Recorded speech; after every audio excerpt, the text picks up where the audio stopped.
तो अभी हम जस्ट लाल किला के सामने, हमारे साथ काफी लोग हैं। हम जो हरियाणा इलेक्शन हुआ है उसमें बीजेपी जीती है, लेकिन कांग्रेस वाले बोल रहे हैं कि ईवीएम में कुछ गड़बड़ थी। ठीक है, बीजेपी बोल रही है कि हमने जो केंद्र में सरकार होती है उसी के हरियाणा में सरकार होती है, हमने हैट्रिक मारी है, ये इतिहास हमने रचा है। आपको क्या लग रहा है? कांग्रेस तो हमेशा ही बोलती है कि ईवीएम में मशीन में दिक्कत है, बट मेन थिंग इज कि पहली बार जो बीजेपी की सीट्स हैं सबसे ज़्यादा आई हैं। दैट डजंट मीन कि उन्होंने काम नहीं किया, काम करने की वजह से आई हैं और बीजेपी को ही जीतना था इसीलिए वो जीती है। बीजेपी ने क्या क्या काम करवाए हैं पिछले 10 सालों में? देखिए अभी क्या है ना कि अभी काम गिनाने लगूंगी तो फिर आप बोलोगे कि ज्यादा हो रहा है कदम। तो आपका जितना काम मैं बहुत कम बोलती हूँ और बहुत कम बोलने में ही विश्वास रखती हूँ, तो मुझे लगता है कि बीजेपी ने जो काम किया उसी की वजह से जीती है। लेकिन राहुल गांधी तो कह रहे हैं कि आपकी थाली में जितना खाना होता है वो आपके भाग्य की वजह से होता है, तो किसी और पे आप ब्लेम नहीं लगा सकते कि भैया उसका छीन के खा लिया। जो आपके नसीब में होगा वही आपको मिलेगा। सो दैट्स द रीजन कि अगर बीजेपी वहाँ जीती है तो उसका मेन रीजन ये है कि बीजेपी ने वो परफॉर्म किया है वहाँ। एंड मेन थिंग इज कि अगर कांग्रेस क्या कह रही है, तो कांग्रेस तो पूरे देश में ही बहुत कुछ कह रही है। तो कांग्रेस तो इसके लिए भी बोल रही है कि कश्मीर से 370 क्यों हटा दिया।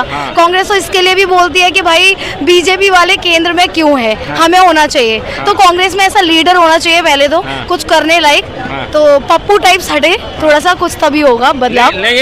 लेकिन राहुल गांधी कह रहे हैं कि पहलवान परेशान है, जवान परेशान है, बेरोजगारी है, महंगाई है, संविधान को भी बताते हैं कि मैं आपको एक बात बताऊं, मेन चीज है कि अभी सबसे ज्यादा हरियाणा के किसान थे किसान आंदोलन में, लेकिन उसके बावजूद भी अगर बीजेपी जीत रही है तो मतलब जो किसान आंदोलन में थे उनको हटा दिया जाए तो मतलब अधिकतर जनसंख्या वो है जो बीजेपी से सहमत है। तो इसीलिए बीजेपी जीत रही है और इसका रीजन आप घर घर जाकर के पता करोगे तभी आपको पता चलेगा, क्योंकि हम तो जनता में रहते हैं, हम पब्लिक है, हमें पता है। तो आप जो मीडिया हो ना, आप जाओ और जाकर के डोर टू डोर जब कैंपेन चलाओगे देन आपको। भूपेंद्र हुड्डा और जो वहाँ के राहुल गांधी थे, आज उन्होंने प्रेस कॉन्फ्रेंस की।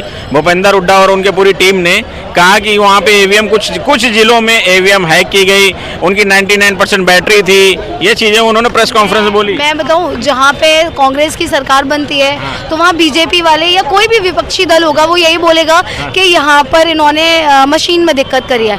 जहाँ बीजेपी की बनती है, ये तो हमेशा का रूल है ना, जो भी सरकार बनेगी अपोजिशन तो बोलेगा। अगर अपोजिशन को आप दबा दोगे तो फिर जनता ये नहीं बोलेगी कि ये तो सब तानाशाही हो रही है, तो अपोजिशन को बोलने का हक होना चाहिए। ऐसे ही कांग्रेस पार्टी को बोलने का पूरा हक है, बट उन्हें अपनी मेहनत करते रहना चाहिए।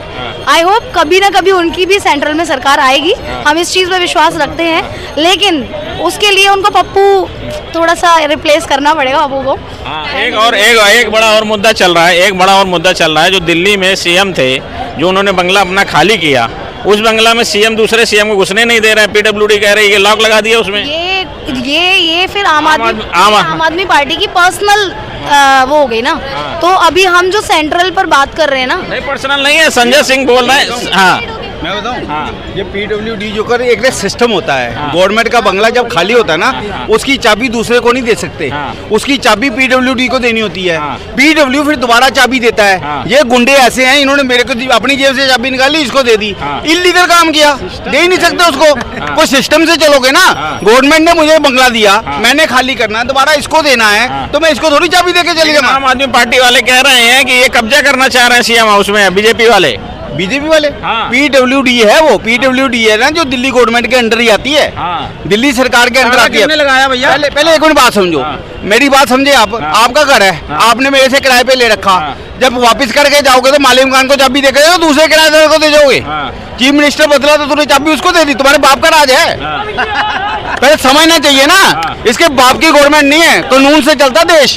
तुम कुछ भी कहते कहते कह दो कि मैंने चाबी, वो आगे जो आगे नई चीफ मिनिस्टर बनी है वो अगली बार तीसरे को दे दे, वो चौथे को दे दे। ये कोई सिस्टम है क्या? इनको सिस्टम में रहने ही नहीं आता। जो खुद की सरकार में इंकलाब जिंदाबाद के नारे लगाते हैं, जबकि इनको इंकलाब का मतलब नहीं पता। इंकलाब होता है अगेंस्ट गवर्नमेंट, जो अपनी गवर्नमेंट में इंकलाब जिंदाबाद बोलते रहते हैं, इनको तो बेसिक चीजें नहीं पता। ये अनपढ़ लोगों की रह गई है। आम आदमी पार्टी जितने पढ़े लिखे लोग से सब छोड़ के चले गए। धन्यवाद।